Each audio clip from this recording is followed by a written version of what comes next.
So, hello and welcome to the Erica Glessing Show. Today, my guest is so phenomenal. I don't even know if I have words for her. In fact, Angela, Maya Angelou has a poem about phenomenal woman, that's me. And this woman actually kind of resonates with that philosophy. So, welcome, Keenya Kelly, who just one more thing about her. I'm just so grateful. She does these webinars where she teaches you how to master social media. So welcome. How are you, Kenya? Yeah, I'm doing so good. That's such a kind introduction. I'm doing really good. Thanks for having me. Where are we located? Where are you located in the world? I'm in Houston, Texas. Oh my goodness. Yeah. But you Where are don't have a you? Texas drawl. No. Well, I'm not from Houston. I've lived in Kentucky most of my life, but I'm in Houston now. Okay. Yeah. That's crazy. I'm from California, born here, lived here my whole life. I tried to move to Florida once. Oh my goodness. I got off the plane. My body like drenched with sweat because it's Oh no. so the air there is so warm. And I Yeah. just hightailed it back to California. That's how hot it is here in Houston, so you wouldn't like Houston either. Yeah. You know what I like? I like all the cowboy hats and boots in the Yeah. airport. Yeah, You exactly. literally get off the I've been there on business. You literally get off the plane and you see like 20 cowboy boots walking by, and then you see Yes. hats, and then all the billboards. Yes. Yes. Absolutely. Yeah. So that's kind of wild. I like it. And they like to eat meat. Yeah, a lot of it. Okay, a lot of it. Isn't that crazy? Yes. Yeah. Here my think of my Thanksgiving. I have a daughter who's vegan, okay? I have a daughter who likes beef, not turkey, and then my son will eat whatever I put on his plate. Yeah, that's an interesting Thanksgiving. Yeah, I started doing, make your own tacos. Okay.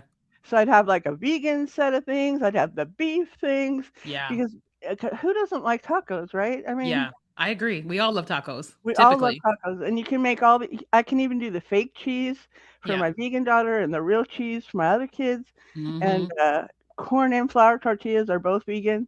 Yeah. Exactly. Yep. Anyways, um, let's get into this. I would like you just to give us a snapshot of your road from sort of 0 to hero. Like, go ahead and roll with it where you went from, now you do brand things with you're desired as a brand, you make gobs of money on your social media, but you didn't start like that. So let's just pretend my audience hasn't been to all the webinars of yours that I've attended. And why don't you just share with us sort of the 0 to hero? Yeah. So my story is definitely a zero to hero story. Like I didn't start off with any kind of fun life background. I'm definitely the youngest of four girls, and what happened for me in life was I got this really good gift, which was when I went into college, I got recruited into network marketing, and I was not somebody who believed in network marketing or multi-level marketing, but there was this guy that I was interested in, and he was trying to recruit me, and so I joined this company because of him, but it literally changed my entire trajectory of my life because it forced me to like read books. It forced me to become a leader, a better person. It taught me the power of like how much money people were making as entrepreneurs because I only knew the amount of money people can make as someone as an employee. And so once I started seeing people making $20,000, $100,000 a month, I was just like blown away by the possibilities. And it literally just changed, where my life was in the world. But of course, I had to go on a crazy journey of life of like, I did network marketing. I had a lot of success. And eventually one day I went back to work, but I still had this entrepreneurial spirit because I had been trained so long in network marketing, and I ended up like, so a lot of black women, they put this chemical on their hair to make it straight, and I did that my whole life. And then one day I decided I just want to see what my hair is like if I stop putting the chemical on it, and so I That's cut all my crazy. hair Just off. pause for a second on that Yeah. because I honestly can see sort of the pattern of being straight in a corporate role. Yeah. And then having wild natural curls that are your very own that aren't, because that's straightening, man. That is, I have frizzy hair. I'm Italian, Yeah. so I have frizzy hair, and that's straightening, man. That is like it even doesn't smell that great. It's like, No. but it's what you do. And it's how I think also different ages of Black women. Like if you're a teen now, you're encouraged to have your own hair, right? Yeah. Hmm. So Hmm. tell us a little bit about what that did. Yeah. So then once I like cut off all my hair, it was like I had to figure out, well, first of all, who was I? Like I was looking at myself in the mirror with this really short haircut. And I had to go on this like, it was like a personal exploration journey that started to happen, was me appreciating me and how I am. And I had learned about this company in Atlanta that was hosting these really big hair shows. And I, because I'm entrepreneurial, I was like, I'm gonna do that. I'm gonna do it in Richmond, Virginia, where I used to live. And I was like, I'm gonna rent out the convention center and I'm gonna have a big hair show. I had no hair experience. I just had a dream and a belief that I could do it. Oh Well, my my very goodness. first show, I had 1,500 people at this show. So I just want to pause on that, Kenya, because there are women who would love to go do their dream or would love to Hmm. try something, and just the boldness of it. I just want to kind of like shine a little bit more light on if you're and I've always been sort of shown like if you're drawn to something or something is warm for you or you love something, there's a Hmm. reason. Like Yeah. it fits. Like there's something on your path about it. So a hair show with 1,500 people, that's wild. Yeah. It was crazy. I mean, I can't even believe I even, every time I say it, I'm always like, who was I to even think that I could do that, you know? Well, that'll show them. No, I'm just playing. Yeah. So then what that ended up doing was it like, I think it ignited my entrepreneurial journey again to see like what was happening, because that was a time when someone introduced me to Instagram, which I was very unfamiliar with. And so I kind of got into just creating content on Instagram to promote the hair show. And these big companies started to come to me and say, "Who are you? Like your marketing materials are amazing. The show was amazing. Who are you?" And I was like, I'm just me. And I realized that I had something that I thought was normal that was Hmm. abnormal. And I was like, let me just stop. Let me not look at myself. Let me just keep going. Because, like, if I stop and look at myself, I'm just going to pause. So I was like, let's just keep going, keep going. And so I ended up having like a ton of shows. And eventually, that's when I think I had gotten married, got divorced within a year. Um, and then this the live streaming tool came out where people started to live stream, and that literally was like that took me on another journey of like, what is this? I um I was just like thinking as you were talking about the that I didn't see. I'm not saying you. I'm saying I'm not. I'm trying to put words in your mouth, but I'm saying where I don't think some of my gifts, like I can write like breathing, right? Mm-hmm. But I don't think of it as being anything because I've always written, and both my Mm-hmm. parents wrote, and my grandfather was a printer. So like I don't even like my hands just go on the keyboard. And I remember this one guy, such a wonderful man. His name is Satch Nguyen up in Seattle. He's brilliant. He watched me type like 90 words a minute, and he's like, what? Because he's, his native tongue is Vietnamese. Mm-hmm. And I said, well, and I see, I really hadn't seen the gifts that I had because to me it was just like breathing. And Right. so I said to him, I go, well, what do you love? What do you like? He goes, well, I just like turning my phone on and talking. I'm like, "Well, do a vlog. You don't have to learn to write. That's not gonna help you because it's always gonna be uncomfortable." Now, he Mm-hmm. speaks beautifully. I mean, he's from here. I mean, he's lived here since he was 5. But I'm just saying, like, he can't write. Like, it's just Yeah. he just can't. So he built this vlog and turned it into this whole how to make your dreams come true thing, helping so many people on their path.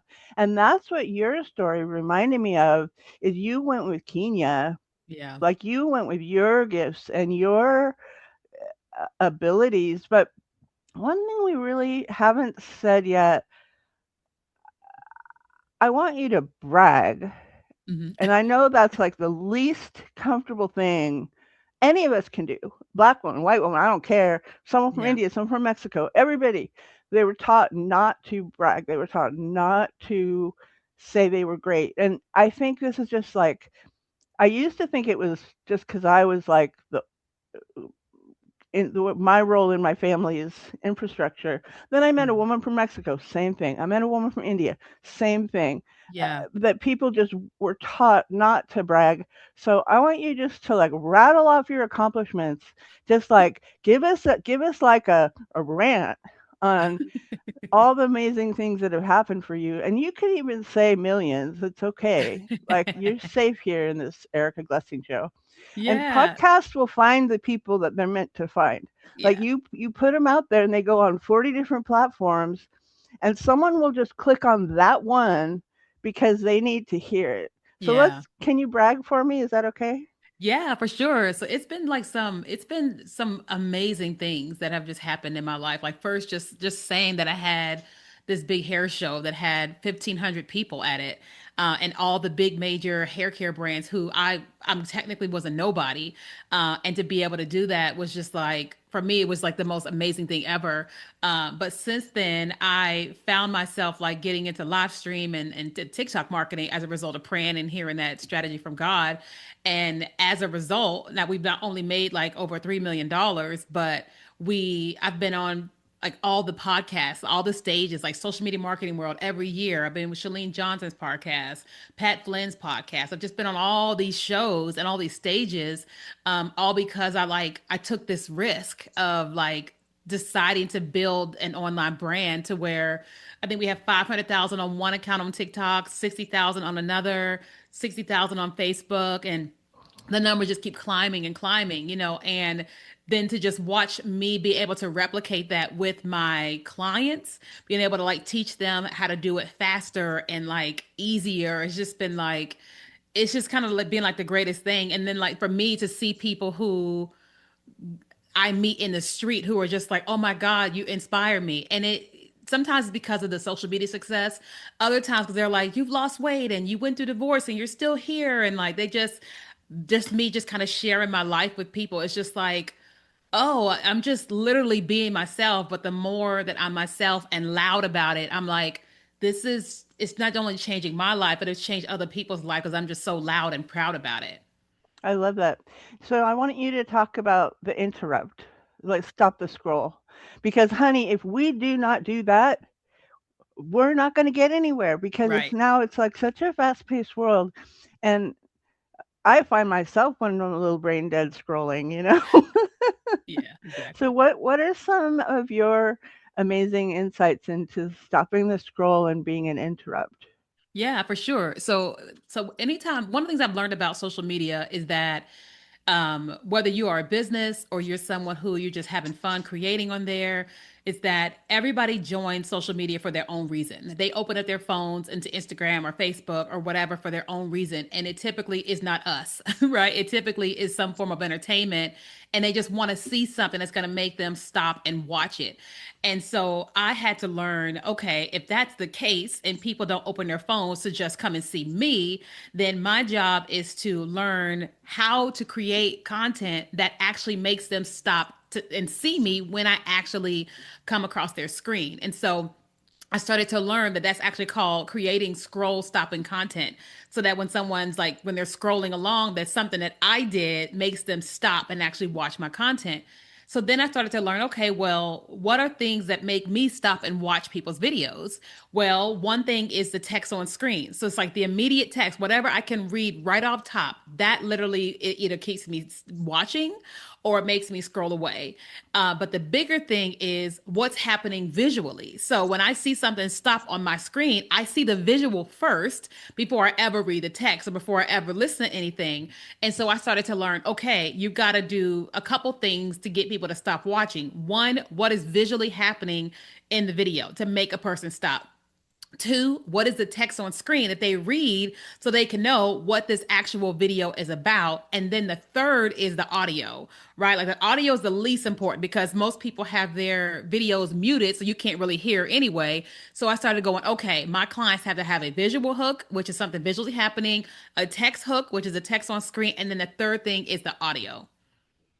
I love that. I think for me, so there's this one like dog video series that I like. I know. It's got reels and he's this big beautiful dog and he gets into all these pickles.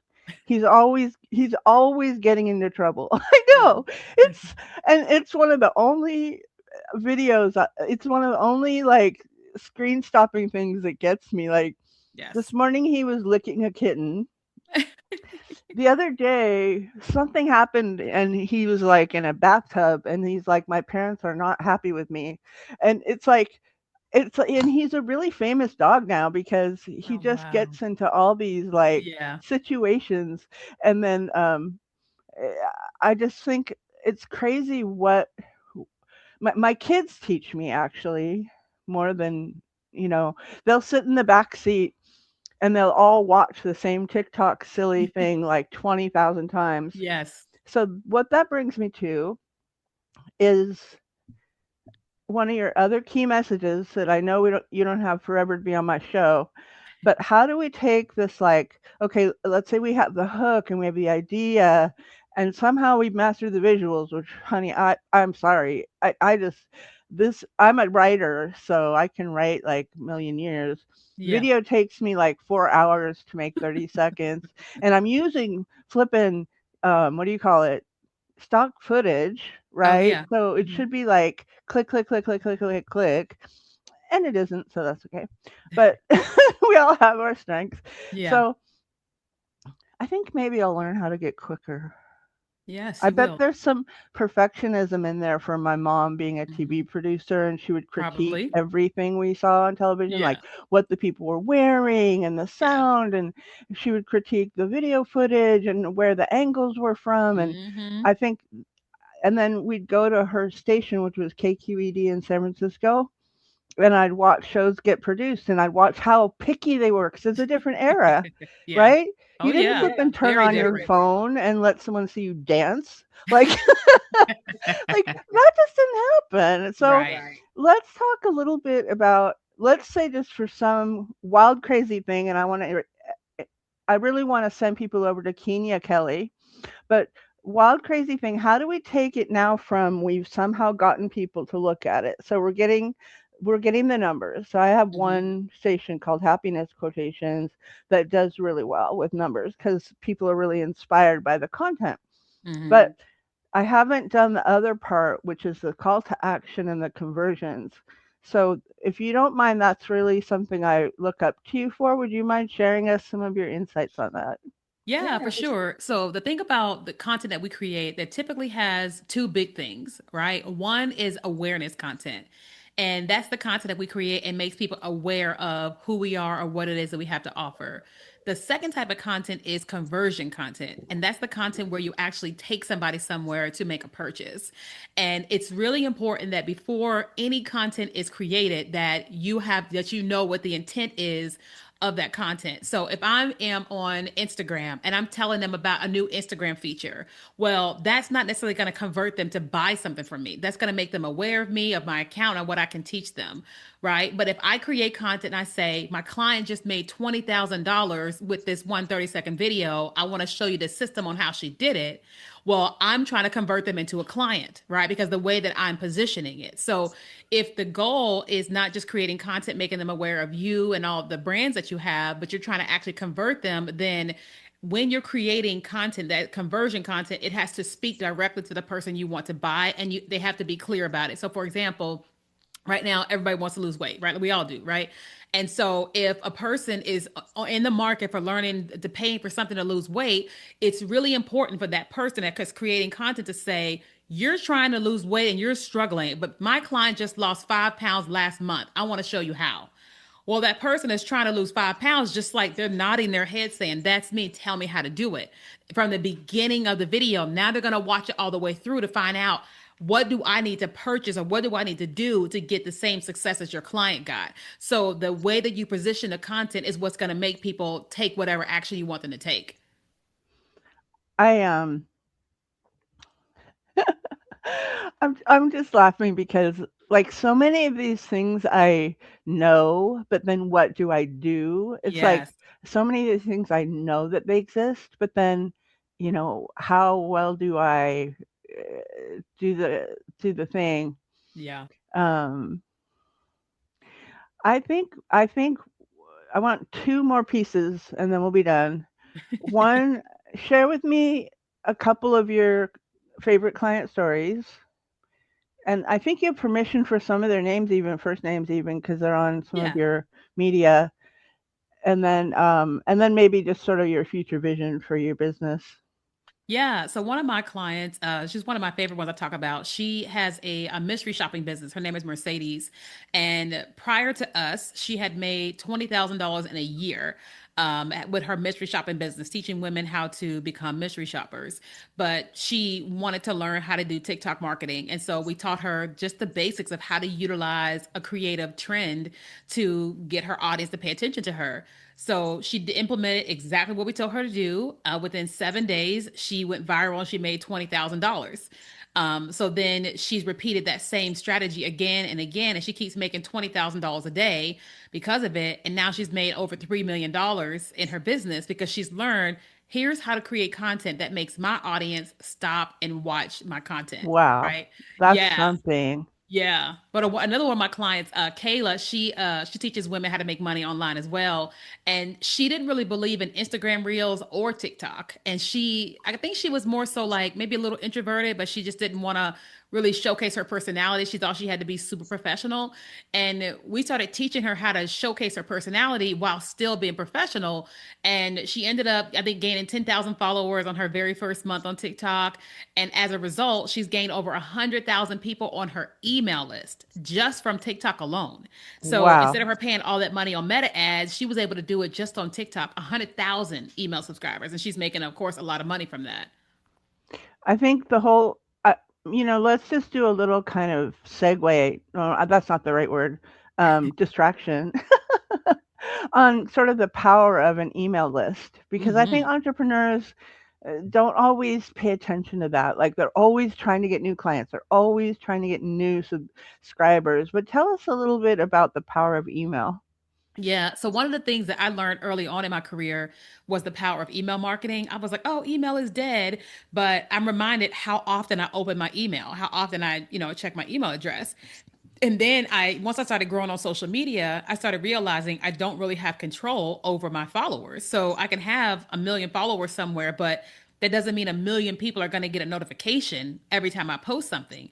And so I started learning that if I can get 100,000, 200,000 people off of social media onto email, every time I send an email, they all get notified, right? I remember when I had my very first $100,000 month and we did a survey and we said, well, how did you guys find out about this? 85% of them clicked email. And so we were Oh my like, goodness. we got them off social media onto email, and 85% of the sales was from email. So we were like, it's always email.